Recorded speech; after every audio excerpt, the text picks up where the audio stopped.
What's up guys, Jarv here, back today jumping into Destiny 2. Now in today's video we're taking a look at all the prep you need to do ahead of Season 15. We are a little over a month away, so if you want to make sure you're ready to jump into the new season on the 24th of August, be sure to stick around and enjoy the video. If you do enjoy the video, be sure to leave a comment and rating down below, and remember to subscribe for more Destiny 2 content. But without further delay guys, let's jump into the video.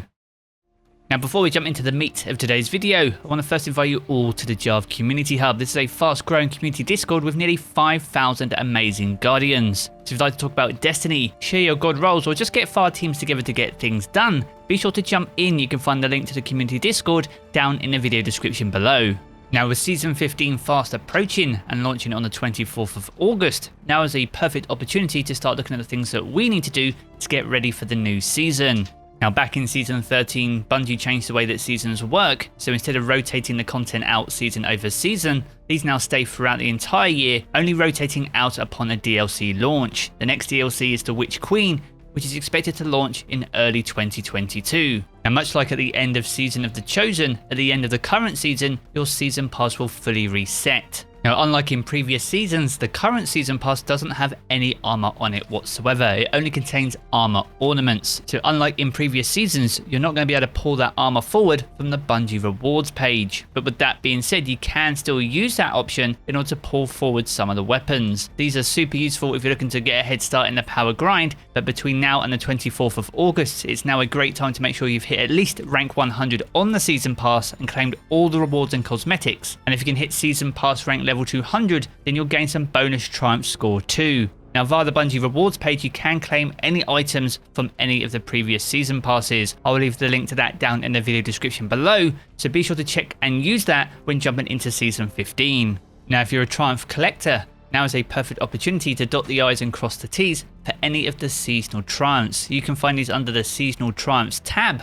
Now you can complete almost all of the triumphs for Season of the Splicer with the exception of 1 or 2. These will unlock over the coming weeks as we approach the finale for the current season. Now as well as improving your triumph score, it's a perfect opportunity to complete the triumphs that you need to finish your Splicer seal. If you haven't completed the triumphs already, the remaining ones should become available in the up and coming weeks. So you should have plenty of time between now and the 24th of August in order to get those done. Next, we're going to move on to seasonal challenges. Now these have been introduced over the last few seasons and have replaced most of the weekly bounties inside Destiny 2. There are still a few weekly bounties that are very important, especially when jumping into a new season, and we'll cover those later in the video. Now throughout Season of the Splicer, we have 11 weeks of seasonal challenges. Most of these offer massive amounts of XP, which are excellent for leveling up your season pass. So much like we mentioned earlier in the video, if you haven't yet hit level 100 on the season pass, then be sure to work through some of your seasonal challenges, which are the quickest and easiest way on leveling it up. As well as getting your season pass to level 100 much more efficiently by completing 75 of these in a single season, you'll also earn yourself a large batch of bright dust. This is a huge amount of bright dust and it's fantastic for jumping into a new season, so you can buy some new Season 15 cosmetics without having to spend any real world money. Now next we're going to talk about seasonal vendors. Last season we had the Hammer Approving, and this season we have the Splicer Gauntlet. Before the end of the season, you want to make sure you have fully upgraded and unlocked all the upgrades for your Splicer Gauntlet. Alongside this though, you also want to make sure you've discovered and unlocked all the prismatic lenses for the current Umbral engrams this season. The Umbral engram and the prismatic recaster mechanic is something that Bungie are looking to iterate on season over season. So if you want to be able to focus all your Umbral engrams in the way that you want to each and every season, then make sure you've unlocked all the prismatic lenses over the next few weeks. So that rounds out all the seasonal content and the things we should be getting done before the 24th of August. Next we're going to move on to stockpiling and the key materials that you should be stacking up ahead of Season 15.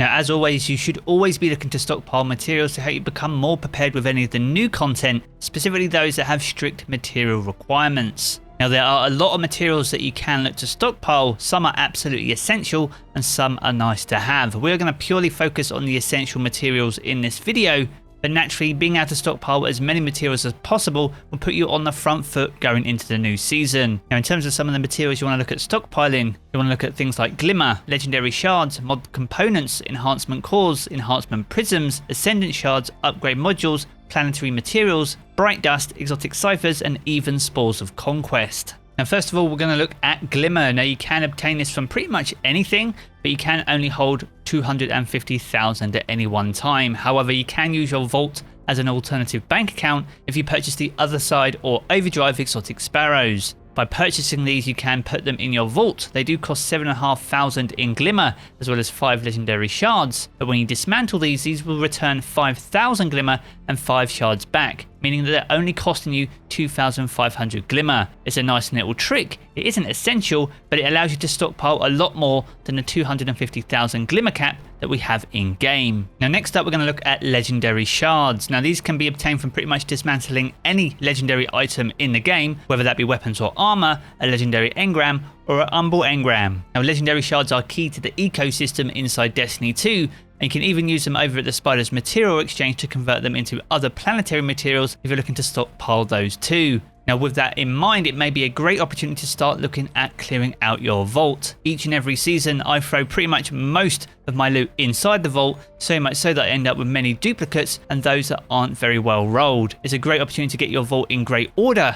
I made an excellent video covering how to clear your vault in the most efficient way using Destiny Item Manager. If you haven't checked out that video, I highly recommend that you do so, especially in a run up to Season 15. Not only will this help clear out the vault space so you can put more loot when jumping into the new season, but for any items you identify that you can dismantle, you'll be able to get gunsmith materials, legendary shards, and even enhancement cores. So you may be pleasantly surprised with how many materials that you're actually sitting on inside your vault over in the tower. Now speaking of the tower, this brings us nicely onto mod components. Now the only way you can get your hands on these are by either gunsmith bounties and a very rare chance from any year 1 gear that you dismantle from your collections. Now as for the daily bounties, you can pick up 4 per day per character, allowing you to get up to 12 mod components per day if you have 3 characters. These are important things to have, as they are key to the material exchange, which offer you additional mods that you can apply to your weapons and armor. So if you're missing out on some mods from previous seasons, most definitely make sure to get your hands on some extra mod components to make sure you can pick up the mods when they become available. Now if the gunsmith bounties aren't enough, then you can get mod components as a rare drop from rare blue weapons that you can pull from your collections. If you pick the Lionheart auto rifle, for example, for roughly every 9 or 10 that you dismantle, you can get 1 or 2 mod components back. It's not the most efficient way to get mod components, but it's a very small cost. If you don't have quite enough bounties left, pick up that key mod that Ada or the gunsmith has for sale. Now next we're going to move on to enhancement cores. Now you can obtain these through Nightfall's gunsmith bounties, the clan weekly engram, and they also have a chance to drop from any legendary or masterwork gear since the launch of Beyond Light. Now if you do find yourself running some of the end game content like Grandmaster Nightfalls, you might find you have a surplus of enhancement prisms. Now if you find yourself with a surplus of prisms and not many cores, there is a fantastic trick in order to convert prisms into enhancement cores. Now for any blue piece of armor that you have drop, if you upgrade it to energy level 8, this will cost you 3 enhancement cores and 1 enhancement prism. And by dismantling that piece of armor, this will convert that into 6 enhancement cores. So essentially you're now doubling your cores at the cost of 1 enhancement prism. So if you're going to be running a lot of GMs between now and the end of the season and you're capped out on your prisms, you may as well convert them into cores to help build up that stockpile ahead of Season 15. Now as for enhancement prisms themselves, the best way to farm these is via the Nightfall ordeals. You can get them from the exchange over at the gunsmith in the tower, or you can buy them from Spider over in the Tangled Shore. However, those are very expensive and I highly recommend that you don't do that. Now you can hold 50 in your inventory per character, as well as an additional 50 in your postmaster. So across 3 characters you can hold up to 200 enhancement prisms. Now as we said, if you have found yourself capped out on prisms, then it's most definitely well worth converting those into enhancement cores to ensure you're not wasting those opportunities to stockpile extra materials. Now as for Ascendant shards, you can keep 10 of these in your inventory and another 10 per character via the postmaster. Now to get your hands on these, the most efficient way is the Nightfall ordeal. If you're not able to jump into that though, then the Crucible and Gambit rank up packages can also grant Ascendant shards too. You can purchase them from the gunsmith and Ada one as well over in the tower, and you can even get 3 on your season pass if you can achieve season pass rank 100. So there are plenty of sources for Ascendant shards, so be sure to stack up on them ahead of the up and coming season. Now a great tool to keep track of your prep ahead of next season is via destinyrecipes.com. I'll leave the link to that down in the video description below, but it has a pre-seasonal checklist so you can see how well you're doing across all your characters and what materials you need to work towards stockpiling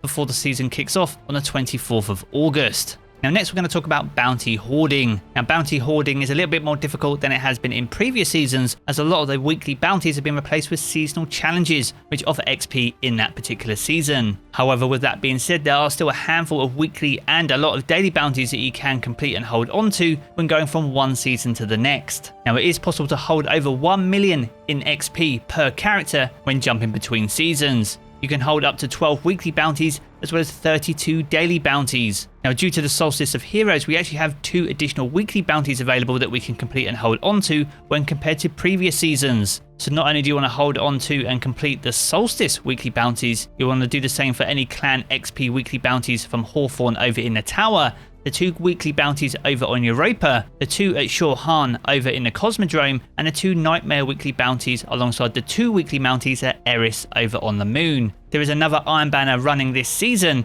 and Iron Banner bounties not only offer great sources of XP, but can also offer you brand new Iron Banner rewards when jumping into the new season. So should there be any new armor or weapons introduced in season 15, you'll be perfectly placed to take advantage of those and get your hands on them as soon as possible. Naturally, when it comes to bounty hoarding, you want to prioritize your weekly bounties first and then complete any daily bounties from any vendor or destination to fill out the other 32 remaining slots. Now you can boost the amount of XP that you get by using the XP boost on your Ghost, which offers up to an additional 12%, but also making sure you're using the shared wisdom buff, which you gain by being part of a fire team. So before you hand in any bounties in season 15, make sure you've got your mods on your Ghost equipped and that you're in a fire team first before handing in any bounties.